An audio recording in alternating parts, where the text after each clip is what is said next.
নমস্কার, কেমন আছো সবাই? আশা করি সকলেই ভালো আছো। আমার চ্যানেলে প্রত্যেককেই স্বাগত জানিয়ে আরও একটা নতুন ভিডিও শুরু করছি। কোনো মেয়েই বাপের বাড়ি থেকে খারাপ হয়ে আসে না। কিছু কিছু মেয়ে শ্বশুরবাড়ির লোকজনদের দিনের পর দিন ব্যবহারের কারণে খারাপ হতে বাধ্য হয়। না হলে সে মেয়েটির কী দায়ী পড়েছে যে যেখানে সে বড় হয়ে উঠেছে প্রত্যেকের ভালোবাসায় আদর স্নেহই সেই সমস্ত বাড়িঘর মানুষজনদেরকে ছেড়ে এক মুহূর্তেই অন্য বাড়িতে আসার?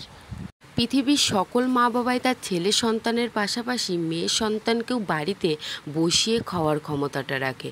শুধু এমন কোনো বিষয়বস্তু দিতে পারে না, এর জন্য প্রত্যেকটা মেয়েকেই বাপের বাড়ি থেকে শ্বশুর বাড়ি আসতে হয়। কিছু কিছু মা বাবা যেমন সন্তানের জন্য অভিশাপ হয়ে দাঁড়ায়, তেমনই সব মেয়েরাই বাপের বাড়ি থেকে খারাপ হয়ে শ্বশুর বাড়িতে আসে না। একটা মেয়ে যখন তার পরিবার ছেড়ে, পরিবারের সকল সদস্যদেরকে ছেড়ে যখন নতুন সংসারে পা দেয়, নতুন অধ্যায়ের জীবন শুরু করে, সেই মেয়েটা তার দু চোখে অনেক স্বপ্ন নিয়ে শ্বশুরবাড়িতে পা রাখে। কিন্তু সেই স্বপ্ন কয়জনেরই বা পূরণ হয়? একটা মেয়ে নিজের মা বাবার সঙ্গে যতটা ভালো ব্যবহার করেনি, যতটা তাদেরকে ডাকেনি, যতটা মা বাবার জন্য করেনি, শ্বশুরবাড়ির মানুষদের জন্য সেই মেয়েটা যতই করুক না কেন, তাদেরকে যতই ডাকাডাকি করুক না কেন, কথাই আছে, এক গাছের ছাল কখনো অন্য গাছের জোড়া লাগে না। তোমাদের সঙ্গে কথা বলতে বলতে এখানে আমার অনেক কাজকর্ম হয়ে গেছে। কাজকর্ম বলতে শোকেস থেকে শাড়ি বের করে রোদ্দুরে দিচ্ছি। আর এই রোদ্দুরে দিয়ে যে কতটা যে কষ্টের, পরবর্তীতে শাড়িগুলো ভাঁজ করতে প্রচুর কষ্ট হয়েছে। ভাদ্র মাস প্রায় শেষ হওয়ার মুহূর্তে পুজোও আসতে শুরু করেছে। বাঙালির সব থেকে বড় উৎসব দুর্গা পুজো। তো এই তো ভাদ্র মাস যেহেতু শেষ হওয়ার মুহূর্তে, তাই ভাবলাম ভাদ্র মাসে যে শাড়িগুলোতে রোদ্দুর দিতে হয়, তাই শাড়িগুলোতে রোদ্দুর দিয়ে দিচ্ছি। এখনও কিন্তু অনেক শাড়ি রয়েছে, তো সেই সমস্ত শাড়ি আর বের করিনি, কারণ একদিনে এত শাড়ি রোদ্দুরে দিয়ে পরবর্তীতে ভাঁজ করতে প্রচুর অসুবিধায় পড়ে যাব। তাই অল্প কিছু করে করে রোদ্দুরে দিচ্ছি। বাপের বাড়িতে থাকতে আমি দেখিনি কখনো মা জেঠিমাদের শাড়ি এরকম রোদ্দুরে দিতে। পুজোর আগেই সমস্ত জায়গা তো এমনিতেই আমাদের বাড়িতে পরিষ্কার পরিচ্ছন্ন হতো, তার সঙ্গে তো কাচা ধোয়া রয়েছে। কিন্তু আমার শ্বশুর বাড়ি, মানে যে কয় বছর আমার বিয়ে হয়েছে, সেই কয় বছরই আমি দেখে আসছি আমার শাশুড়ি মা শাড়ি সমস্ত কিছুই রোদ্দুরে দেয় ভাদ্র মাসে। তাই তার দেখা দেখি আমিও কিন্তু ভাদ্র মাসে শাড়িগুলো রোদ্দুরে দিই। এই তো এদিকে আমি রান্না করব, আর রোদ্দুরও যেহেতু ভালো উঠেছে, তাই কাঠের উপরে যে পেপারটা ছিল সেটা আমি সরিয়ে দিলাম। এখানে আমি ভাতটাও বসিয়ে দিয়েছি। একটু সকাল সকালে ভাতটা বসাই, নাহলে কিছুক্ষণের মধ্যে আবার কিন্তু রোদ্দুর চলে আসবে। আমার এই ছোট্ট সংসারের কাজ কী বা দেখাবো? না আছে সংসারের কোনো জিনিসপত্র, না আছে সেরকম ভালো ঘরবাড়ি। তো আমার যেরকমই আছে না কেন, আমি সত্যি কথা বলতে সেই সমস্ত বিষয়ের ওপরে তোমাদেরকে ডেলি ভিডিও দেওয়ার চেষ্টা করি। মানে এই সংসারের কাজকর্মগুলো একটু ভিন্নতা আকারে তুলে ধরার চেষ্টা করি ডেলি। একটা সুন্দর পরিপাটি সংসার, যে সংসারে না থাকবে কোনো অশান্তি, না থাকবে কোলাহল। প্রত্যেকটা মেয়েই চায় সেরকম একটা সাজানো গোছানো সংসার। কথাই আছে, যারা যত বেশি স্বপ্ন দেখে তাদের সেই স্বপ্ন কখনোই পূরণ হয় না। হয়তো আমিও আমার স্বপ্নটা একটু বেশি পরিমাণে দেখে ফেলেছিলাম প্রত্যেককেই নিয়ে। তাই তো আমার স্বপ্নগুলো এখনও অধরাই কিন্তু রয়ে গেছে। ভাতটা আমার হয়ে গেছে। এই সাইডে ফ্যানের মার ঝরাতে বসিয়ে দিয়েছি, অন্যদিকে মাছের গায়ে লবণ হলুদ মাখিয়ে একটু তেলে ভেজে নেব।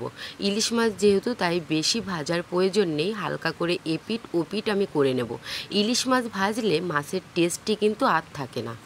আমার শ্বশুরবাড়ির লোকজনরা কিভাবে ইলিশ মাছ খায় সেটা আমার জানা নেই, তাই ভাবলাম যে হালকা করে একটু ভেজে নিই, শুধু গরম তেলে দিয়ে এপিট ওপিট করেই নামিয়ে নেব।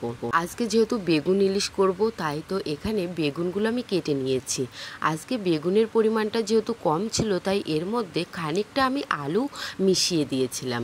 ইলিশ মাছের সব থেকে বেশি ভালো লাগে বেগুন দিয়ে ইলিশ মাছ, যেটা হবে একেবারে হালকা ঝোল।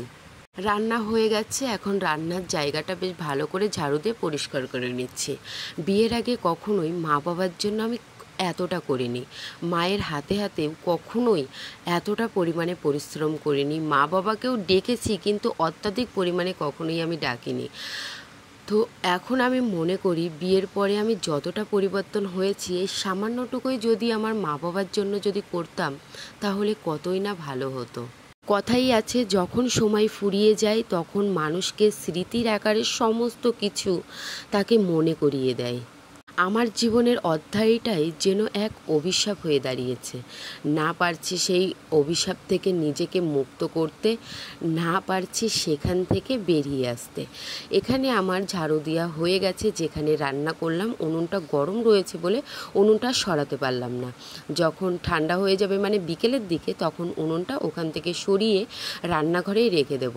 আর এখানে কিছু জামা প্যান্ট ছিল মূলত আমার হাজব্যান্ডের, তার সঙ্গে আমারও, তাই এই তো এখানে ভিজিয়ে দিলাম। ভিজিয়ে দিয়ে যে এঁটো থালা বাসনগুলো রয়েছে, মানে সকালবেলা থেকে যে এঁটো থালা বাসনগুলো রয়েছে সমস্ত কিছুই এখন আমি মেজে ধুয়ে নেব।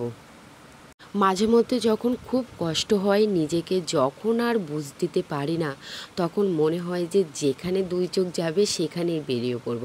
কিন্তু বিশ্বাস করো, পরবর্তীতে আবার নিজের মনকে নিজেই বুঝ দিয়ে দিই, কপালে আমার যেটা রয়েছে সেটা তো অনিবার্য। কেউ কখনো কারোর কপালের লিখন খণ্ডাতে পারে না।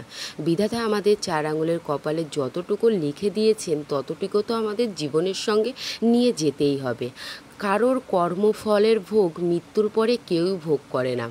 যে যে কর্ম করবে তাকে সেই কর্মের ফল এই জীবনেই ভোগ করে যেতে হবে। প্রত্যেক দিন সংসারে কাজকর্ম একই রকমভাবে করতে করতে জীবনটা কেন যায় না পুরো একঘেয়েমি হয়ে উঠেছে। সকালবেলা ওঠো, উঠে টিফিন করো, ঘর ঝাড় দাও, এই তো উঠোন ঝাড়ু দাও, রান্না বান্না, কাজকর্ম, ঘরবাড়ি গুছিয়ে রাখো। প্রত্যেক দিনই যেন একই রকম রুটিন। এই রুটিনটা চাইলেও জীবন থেকে আর পাল্টাতে পারছি না। এই তো এখানে আমার থালা বাসন মাজা হয়ে গেছে, এখন এক এক করে প্রত্যেকটা থালা বাসনই ধুয়ে নেব। আর আমরা যেহেতু বাড়ির এরকম কলের জলই খাই, কেন জানি না কেনা জল খেতে আমার মোটেও ভালো লাগে না, কলের জল খেতেই সব থেকে বেশি ভালো লাগে। তাই তো থালা বাসন ধোয়ার পাশাপাশি বোতলগুলোতেও জল ভরে রাখতে হয়। আর এখন আমার বাপের বাড়িতে গেলে ভীষণ রকমের প্রবলেম হয়, মানে জলের প্রবলেম হয়। আমার বাপের বাড়িতে প্রত্যেকেই যেহেতু কেনা জল খায়, আর আমি এই কলের জলই কিন্তু বেশি ভালোবাসি। থালা বাসন মাজা আমার হয়ে গেছে, এখন এই তো কাচা ধোয়া করে নিয়ে সোজা চলে আসলাম মেলার জন্য। আজকে এত ভালো রোদ্দুর উঠেছে, সকালবেলা থেকে রোদ্দুরের সঙ্গে সঙ্গে প্রচুর পরিমাণে গরম। দুপুরবেলা আমার ঘরে থাকার মতো কোনো উপায় নেই, যতই ফ্যান চালাই না কেন এত পরিমাণে গরম, বিছানার চাদর অবধি গরম হয়ে যায়। মানে ফুটান্ত গরম জলে কোনো জিনিস কাচাকুচি করলে যে জলের যে ভাবটা আসে না, ঠিক সেই রকম। এক মুহূর্ত দুপুরবেলা ঘরে বসে থাকা যায় না, প্রচুর পরিমাণে হিট। মেয়েদের জীবনই হয়তো এমন, সংসারের কাজকর্মের মধ্য দিয়েই তারা তাদের জীবনের শান্তি অনুভব করে। যে একবার এই সংসার জীবনে পা রাখবে সে কখনোই আর সংসার ছেড়ে বেরোতে পারবে না। মানুষজনদেরকে ভুলে গেলেও সংসারের মায়াজালকে কখনোই ভোলা যায় না।